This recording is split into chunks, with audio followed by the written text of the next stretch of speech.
Look, I from the very beginning, you obviously the twins have always been like standout players to me, right? Like people that I always kept my eye on. The same way that when Crimsix stepped in the scene from Halo, like he instantly became one of my favorite players, and knew at one point or another we were going to be teammates at some point or another.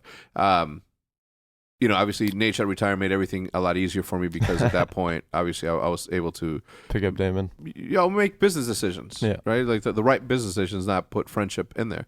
And I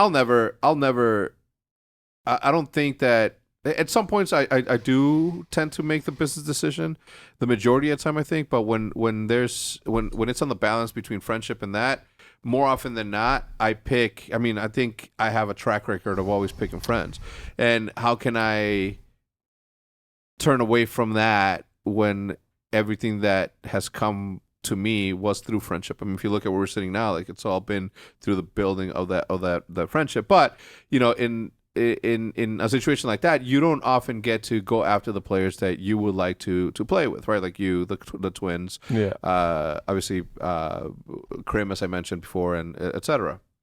So for me, it was about that. But you guys have always been like on my radar as like people that are fucking super super good. And now that we actually get a chance to team together, I'm gonna be honest, from the beginning. Right, and you know this because you're you, right? Like everybody warned me. It's like, yo, Pierce is not an easy dude to manage. He's not. He gets bucked sometimes, And I like that. I appreciate that because you're a strong-headed dude the way that I am. You know what you want and you try to go after it. So far, I haven't had a single problem with you. I haven't seen anything that people say that you're hard to work with. I mean, aside from you, like maybe waking up a little bit late, but that to me is like I've always experienced that, right? Like I have a younger brother. I know what it's like for your generation. You were born in the 1997. 97. Holy fuck. I graduated high school in 1997. Really? Think about that, Krim. You gunny. I don't know why I have Krim in my mouth, but just think about that. I graduated high school. By that point, let me see. By that point, I had already driven a car, crashed a car. I had already been arrested, not fully arrested, but taken into custody because of my graffiti escapades. Yeah, of course. I had already been to the hospital a couple of times for fighting. I'd already had a girlfriend, several girlfriends actually, Matty. You know what I'm saying? You know how I get down. Look at his face, man. And I was the freshest freshman in the world. Anyway, and you were just coming into this. I had seen everything, and you had just come to that's what will always blow my mind. My brother was born in 1990, 10 years after me, right? So like I know what it's. I've known how to be a big brother. Like I've known that. So. Anyway, what I was getting back to it, like when people were warning me about you, I said, I'm like, I don't understand why you're like, I don't need people's warnings. Like I'm gonna make I'm gonna make my own evaluation of the people that I'm working with on my own experiences from that. Like I'm not gonna give a shit if you yelled at somebody or you treated somebody a certain way. Like I don't give a fuck about that. You had your reasons, and if I get into a fight with you, then I'll know what the whole situation's like, right? Like I did this, he did that. But when other people were telling me and warning me about you, I was just like, I don't give a fuck. I don't care. I don't care.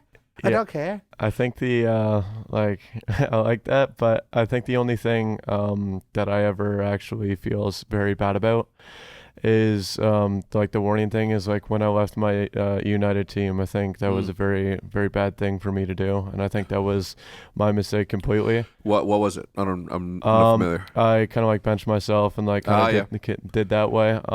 Why though? Why did you feel that was like the only excuse? Don't you fucking dare do that to me? Oh no, like young man. I'm saying right there in that kind of state of mind. I was very emotionally kind of like destroyed. Not with like being like my team and everything. Like kind of my depression was getting to me, and like I was starting to get migraines every day. And like when people would like kind of like complain in my ear, or, like bitch in my ear, like I would take it in a negative way, like because like I would just be so stressed out. Like I could never have like my good place that I like to call it is why I play so much Call of Duty is I play 14 hours a day because it's such a stress reliever for me, and it helps with my depression so much because I get to just tone out, listen to music and play.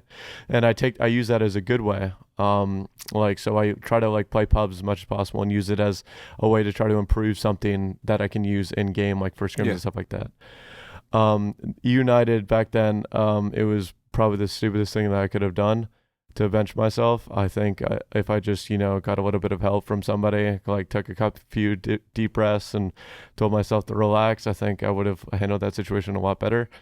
I just feel like after we won, I overreacted and felt like we weren't taking it as serious as we were when we were going into Atlanta, and that like I kind of just like threw everything out of proportion. Like I've apologized to Alec and Preston a lot. Like I'm surprised they're honestly still friends with me to this day over that situation, because I consider Preston and Alec like family, more family than my own family. Mm-hmm.